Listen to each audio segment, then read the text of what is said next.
पीले दांत वाली बहू। रंजना कभी ब्रश नहीं करती थी। उसे कितनी बार उसके माँ बाप ने डांटा, लेकिन उसका कोई असर उस पर होता ही नहीं था, जिस कारण से उसके दांत पीले पीले हो जाते हैं। शादी के बाद अरे बहू, वैसे तो तुझ में कोई कमी नहीं है, पर तेरे दांत इतने पीले कैसे हैं बेटा? कैसे मतलब? कोई सर्जरी थोड़ी ना कराइए। वो तो क्या नाम, मैं ब्रश नहीं करती थी तो पीले हो गए। अब क्या करूं? आप कहे तो लाल करवा लूं या फिर काले? यार ये क्या है, क्यों माँ से लड़ रही हो? लड़ रही हूँ? अरे मैं लड़ रही हूँ या ये बोल रही है कि दांत पीले हैं, पीले। अरे तपस्या थोड़ी ना की है इन्हें पीले करने के लिए। बकायदा ब्रश नहीं किया है 20 साल तक, तब जाकर। छी, कैसी बात कर रही हो?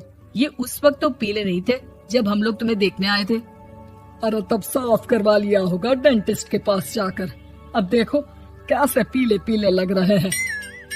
रंजना सास की तरफ गुस्से से देखती है। फिर शुरू हो गई पीले पीले पीले। अरे पीले तो तब भी थे जब मेरे हाथ का रसगुल्ला उड़ा उड़ा कर खा रही थी और बोल रही थी, लड़की नहीं गुणों का खजाना दे रहे भाई साहब आप।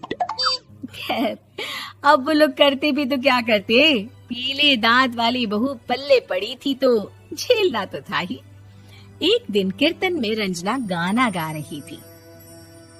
अरे कमला बहन, माँ का द्वार है, यहाँ तो सब शुद्ध होकर आते हैं, फिर अपनी बहू को ब्रश भी नहीं करवाती तुम।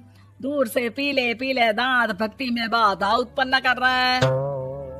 अरे कोई 2 साल के बच्चे थोड़ी ना लेकर आई हूँ मैं बहू बनाकर। अच्छी खासी लड़की है, अरे कैसे करवाऊं ब्रश? ये तो उसे खुद करना चाहिए ना। अब माँ बाप तो इसके जैसे तैसे निपटा दिए, ये नहीं सोचा कि सास कैसे संभालेगी। सास बहू को लेकर घर आ जाती है, लेकिन सोच लेती है कि अब इसे लेकर कहीं नहीं जाएगी। अगले रोज बहू कहती है, अरे क्या हो गया, मंदिर नहीं जाना क्या? कीर्तन का वक्त हो रहा है। मेरी मधुर वाणी से कान्हा जी जागते हैं और सोते हैं। आप तो जानती है ना उनकी भक्ति में कितना मन लगता है मेरा। वो क्या है ना, तबीयत ठीक नहीं लग रही है मेरी, आराम करूंगी मैं। तबीयत ठीक नहीं लग रही?